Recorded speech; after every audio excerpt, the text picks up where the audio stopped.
s'il te plaît, dis-moi combien tu gagnes par jour.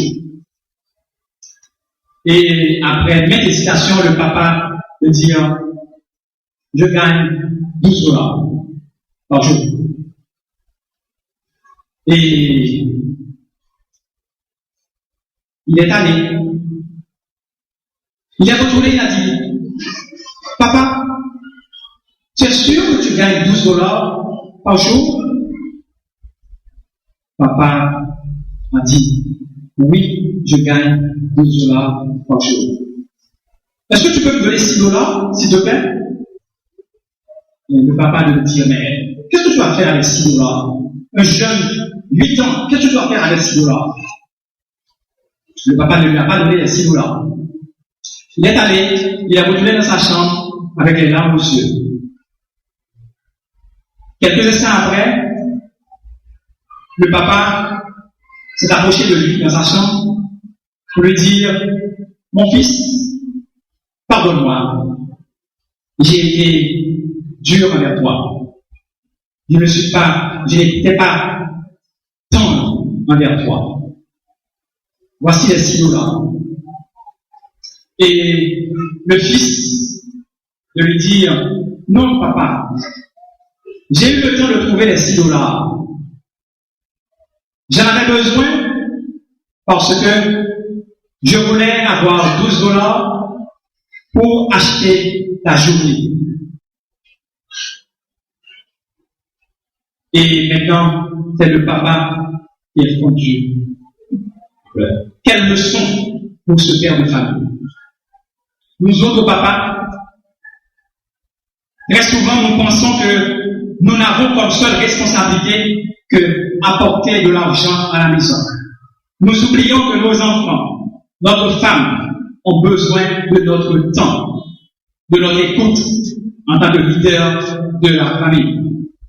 Et là maintenant, je parle surtout aux pasteurs et à moi-même. Nous pensons qu'il est plus important de passer plus de temps avec les membres de l'Église qu'avec notre famille, avec nos enfants. Et vous savez, je connais un pasteur de l'Amérique du Nord qui eut à dire du rôle de la chair. S'il devait vivre une nouvelle vie et qu'il devait corriger sa vie, cette nouvelle vie, il passerait plus de temps à prier et plus de temps auprès de ses enfants. Les enfants, comme on dit tantôt, sont de véritables observateurs. Tout ce que fait, tout ce que dit un papa est enregistré, capté par les enfants. C'est pourquoi nous devons leur donner le bon exemple. Et permettez-moi une nouvelle fois de partager avec vous cette petite histoire. Un papa, une fois, est retenu il n'a pas été à l'église parce qu'il a dû aller travailler le dimanche. Le dimanche d'après, fatigué, il n'a pas été à l'église. Et le troisième dimanche, il ne s'était pas senti en forme. Peut-être, s'il y avait chikungunya, je dirais qu'il était atteint de chikungunya, il n'a pas été à l'église. Et son fils de 5 ans, le lundi, après le troisième dimanche, lui dit, papi, tout triste, mais qu'est-ce qui s'est passé? On va avoir un mois depuis qu'on n'a pas été à l'église. Donc vous voyez, les enfants, ils sont là, ils suivent, ils observent, ils connaissent notre force en tant que papa, en tant que maman, ils connaissent aussi notre faiblesse. Mes frères et mes sœurs, vous ne réalisez pas l'influence que peut avoir le père dans la vie de son enfant. Le père, il est non seulement un enseignant, non seulement une autorité, mais le père, il est un protecteur. Dans l'Antiquité, grâce à sa force physique, le père protégeait ses enfants, protégeait sa famille contre les agressions extérieures. L'homme du 21e siècle sera de plus en plus appelé à assurer, en plus une sécurité émotive, non seulement pour ses enfants, mais aussi pour sa femme. Et c'est d'ailleurs l'une des responsabilités, l'une des principales demandes de la femme moderne, la sécurité, la protection. Papa, les enfants ont besoin d'être protégés des mauvaises influences, protégés des mauvaises fréquentations, des fréquentations susceptibles de nuire à leur épanouissement. Vous ne pouvez pas être l'autorité de votre famille si vous ne protégez pas vos enfants. Tout comme le Père Céleste vous protège, vous avez pour devoir, vous avez pour responsabilité, père de famille, de protéger vos enfants. Et les enfants doivent sentir cette protection. Tout comme nous disons, Dieu est pour nous un refuge, nos enfants doivent pouvoir dire aussi, mon papa est mon refuge et mon appui, un secours qui ne manque jamais dans la détresse. Le père de famille, dans son rôle de protecteur, doit prendre soin de sa famille. C'est d'ailleurs l'une des raisons qui me porte toujours à conseiller aux jeunes hommes qui ont l'intention de prendre une femme, de se préparer professionnellement d'abord. Car vous devez prendre soin de votre femme et de vos enfants. C'est Paul qui dit en 1 Timothée chapitre 5, verset 8, si quelqu'un n'a pas soin des siens, et principalement de ceux de sa famille, il a renié la foi et il est pire qu'un infidèle. La présence du Père auprès de son enfant, mes frères et mes sœurs, doit pouvoir le rassurer. Lorsque nous allons en présence de notre Père Céleste, ne nous sentons-nous pas rassurés? Ça doit être la même chose pour nos enfants. Non seulement le Père est un enseignant, un leader d'autorité, un protecteur, mais il est aussi celui qui partage avec son enfant la chose la plus importante au monde. Et là, j'aimerais vous poser une question. Qui peut me dire ici ce matin la chose la plus importante au monde? Qui peut me dire ça? Mais laissez-moi partager avec vous la chose la plus importante. La chose la plus importante au monde, c'est de se rappeler que la chose la plus importante doit demeurer la chose la plus importante. La chose la plus importante au monde, c'est de se rappeler que la chose la plus importante doit demeurer la chose la plus importante. Alors pour nous, papa, pour un père de famille, c'est quoi cette chose qui doit demeurer la chose la plus importante? Toujours. Vous savez, dans le monde occidental, moderne, on dit que la chose la plus importante, c'est le bonheur. Être heureux. Tout le monde cherche le bonheur. Tout le monde cherche à être heureux. Mais la Bible ne le dit pas. Beaucoup de parents le pensent aussi. Moi aussi. Parce que nous disons, pourvu que nos enfants soient heureux. Vous savez, cette philosophie est moderne. Car autrefois, ce n'est pas ici. Autrefois, il y avait des valeurs. Il y avait des valeurs de noblesse, des valeurs de sacrifice. Et nous n'avons qu'à nous rappeler du naufrage du Titanic. Lors du naufrage du Titanic, on disait, les femmes et les enfants d'abord. J'en doute fort, si ce matin, Titanic devait couler, si ce serait la même philosophie. J'en doute fort. Alors maintenant, c'est moi, c'est mon, c'est ma famille. Et en anglais, on dit me, myself and I. C'est comme ça. Beaucoup de pères chrétiens, beaucoup de parents chrétiens se laissent mener par cette philosophie.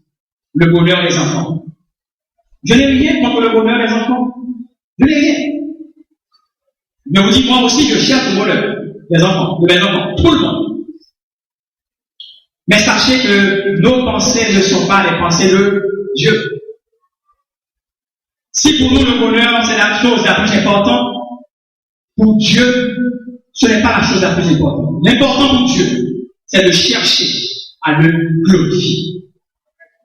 Et donc, la chose la plus importante pour nous, c'est de porter nos enfants à glorifier Dieu toujours. Les enfants peuvent être heureux. Les enfants seront heureux. Nous pouvons encourager nos enfants à être heureux, mais à l'être en recherchant la volonté de Dieu, tout en glorifiant Dieu. Tout le monde cherche aussi le succès de leurs enfants. Lorsque l'enfant apporte le carnet avec 7, nous disons, donnez-moi 8. Lorsqu'il apporte 8, nous disons, donnez-moi 9. C'est normal. C'est bien beau. Mais en tant que parents, en tant que père de famille chrétien, nous devons montrer aux enfants la voie à suivre pour obtenir ce succès. Car tout succès en dehors du Seigneur n'est autre échec. Le livre de Josué, chapitre 1, verset 8, nous dit que ce livre de la loi ne s'éloigne pas de ta bouche, médite-le jour et nuit pour agir fidèlement selon tout ce qui est écrit.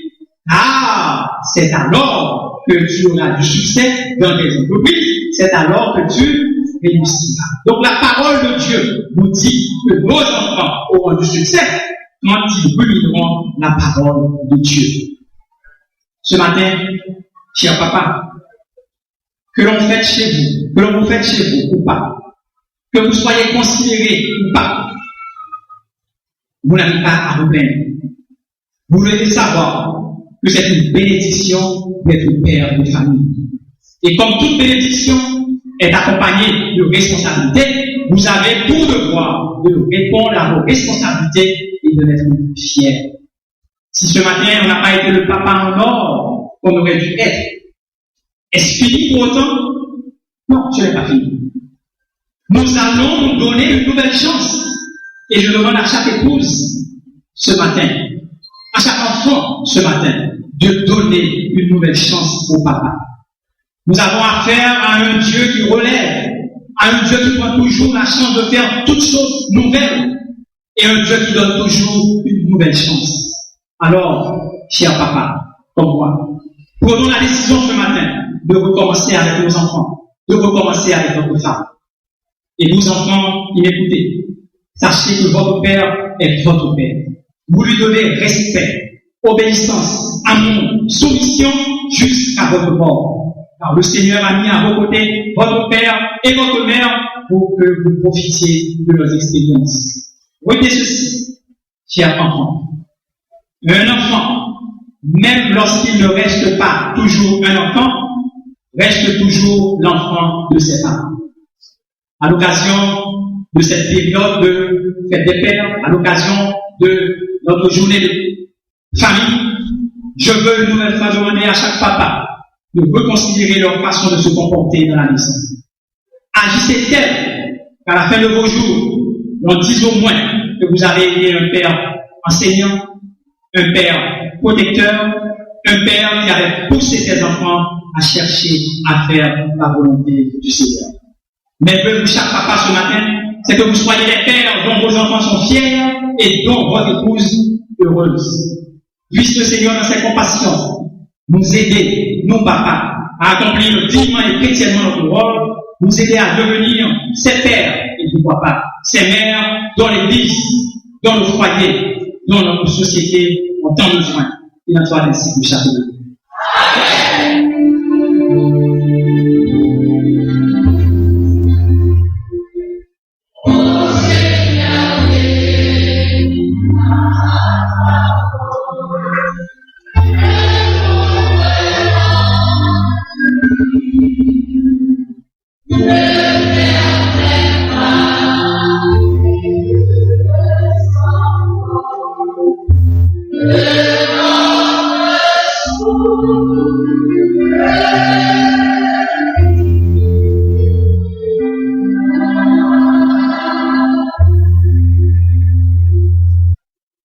Par le Saint-Esprit, nous gardions le bon dépôt de la parole entendue ce matin, et en particulier que nous soyons des papas enseignants, des papas protecteurs, mais aussi des papas qui poussent leurs enfants à accomplir la volonté du Seigneur.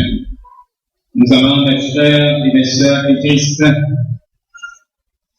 avancer vers la fin de ce culte, tout en ayant en tête la prédication du jour, nous chantons, aimer au Sauveur charitable, c'est de mon cœur la grande désir.